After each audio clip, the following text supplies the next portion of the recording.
President Donald Trump's Health and Human Services pick, Robert F. Kennedy Jr., faces a second grilling before Congress today. Here are some highlights from yesterday's hearing.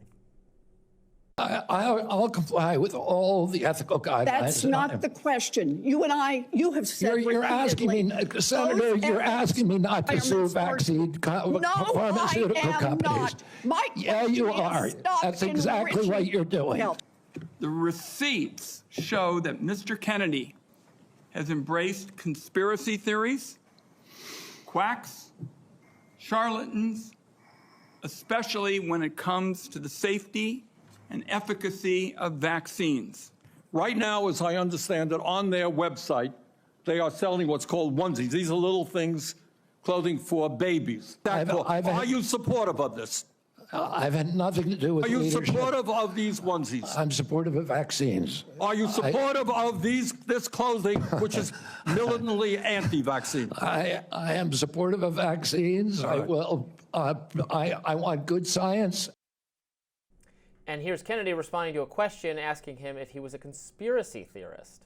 That label was applied to me because I said that the vaccines, the COVID vaccine, didn't prevent transmission and it wouldn't prevent infection when the government was telling people, Americans, that it would. Now everybody admits it. I was called a conspiracy theorist because I said red dye caused cancer.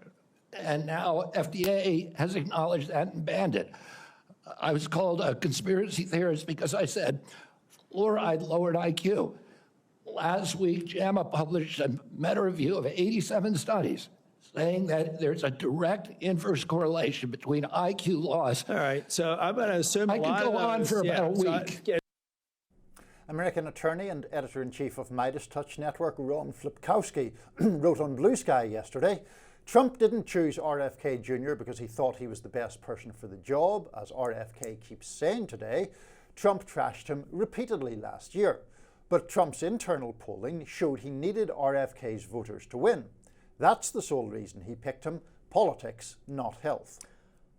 Coming from the other angle, Fox News host Judge Jeanine Pirro wrote on X, I'm disgusted that in 2025 we're so divided we cannot get behind RFK's message that all Americans live a healthy and fit life. The left would rather smear him as anti-vax than unite behind a man who wants to conquer chronic illness, obesity, autism, as well as the pharmaceutical monopoly on our lives. This goes beyond politics. It's about our humanity. Wake up. Political strategist and activist Scott Presler issued this warning: I will dedicate my time to defeating senators that do not confirm RFK Jr., even those that are Republican. May I remind you that our work helped to defeat Bob Casey in Pennsylvania. I'll even take it a step further and work to defeat ranked choice voting in Alaska. Just try me. So this was a very contentious hearing yesterday. A lot of back and forth between RFK Jr. and several Democrats, even though RFK Jr. was, until very recently, a member of the Democratic Party and challenged Biden from within the Democratic Party.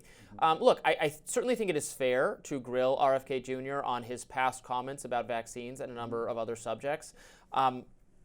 He affirmed over and over and over again in the hearings yesterday that he does not think of himself as anti-vaccine. He thinks there should be more scientific rigor and studies about approving them and the efficacy of them, but his beef is not with vaccines themselves. That did not satisfy a lot of the Democrats, but then they were just having the same conversation with them saying, well, on this podcast 5 years ago, you said this. And then in a couple times he had to go, well, I got cut off before I finished, like when he said no vaccine is safe. They said, well, how could you be pro-vaccine and say that? He said, well, then I got interrupted by the podcast host. I was going to say for every single person.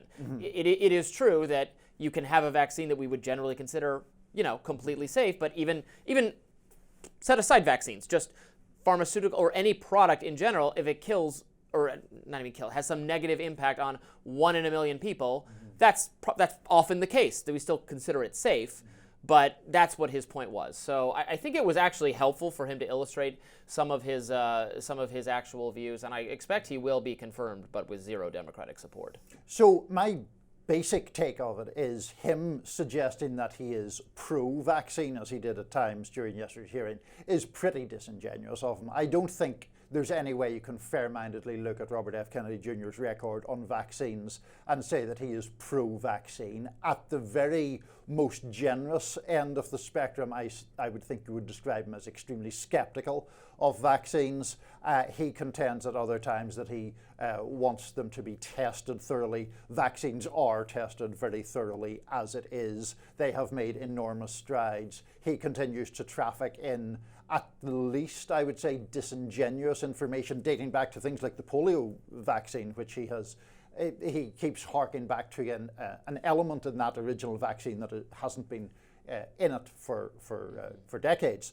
But I'm not sure that he did himself that much of a favour, less for the vaccine issue, where I think people have already decided what they think about him, but more because he did have a couple of weird stumbles over Medicare and Medicaid, where he seemed to suggest that, first of all, he said Medicaid premiums were too high. I think he simply misspoke, right, when he said he was referring to Medicare. But. Well, when he was pressed, though, by a Republican senator, Bill Cassidy, on plans to reform Medicaid, he was kind of filibustering and answering in very, very nebulous terms. He also said that Medicaid was completely paid for by the federal government, which it isn't. The states contribute, although the federal government pays the majority of the amount of money. So I think that may have caused him more damage in terms of the overall fight for confirmation. I thought I did my personal view, but you might disagree, and maybe liberals and progressives saw completely the opposite way. I thought he was getting the better of Elizabeth Warren specifically, when she was really harping on whether he was profiting from having opposed vaccines. He was like, well, but the pharmaceutical industry is profiting from making vaccines, more available or approving them more rapidly. So someone is profiting either way. So what are you even getting on about?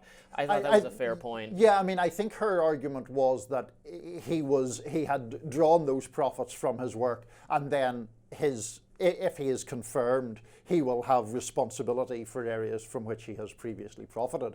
Sadly, to my mind, that isn't all that unusual in government service. I mean, Scott Gottlieb goes directly from government service to the former head of, I think, the FDA to sitting on the board of Pfizer, and what can you? Yeah, I mean, the revolving door, I think, is an unfortunate trait in Washington politics, and that does go across party lines. It's not what I would have most grievance or most objection to Robert F. Kennedy for. It's interesting to see. So I expect him to get. I expect him to be confirmed. There are oppositions to RFK Jr. on the right because he is and has been very pro-choice, and there are some policy-relevant areas for HHS in terms of abortion funding.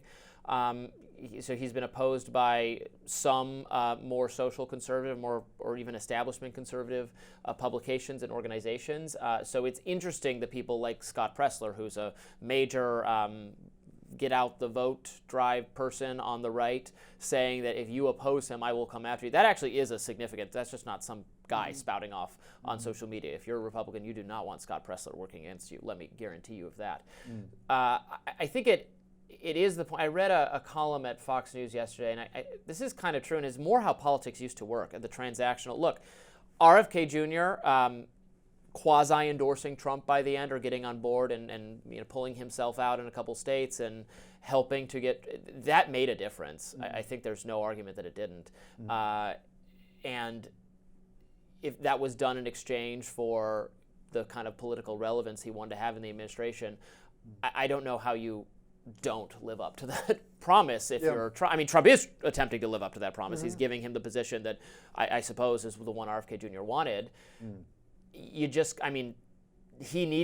Trump needed those RFK supportive people who might have been MAGA otherwise and ended up being MAGA. He needed RFK Jr. to get on board to make his reelection more likely.